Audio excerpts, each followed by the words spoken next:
প্রতিদিন ভোরে রাসূল মুহাম্মদ শাহ যখন নামাজের জন্য মসজিদে যেতেন, এক বৃদ্ধা তার উপর ছাদ থেকে ময়লা ফেলতেন। লোকেরা ক্ষুব্ধ হতো, কিন্তু নবীজি কখনো কিছু বলতেন না। চুপচাপ ময়লা ঝেড়ে দিতেন এবং তার পথ ধরে চলে যেতেন। এই ঘটনা চলতে থাকলো দিনের পর দিন। একদিন হঠাৎ ময়লা পড়ল না।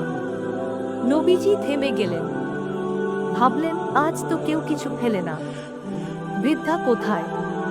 তিনি খোঁজ নিয়ে জানতে পারলেন সেই বৃদ্ধা অসুস্থ হয়ে পড়েছেন।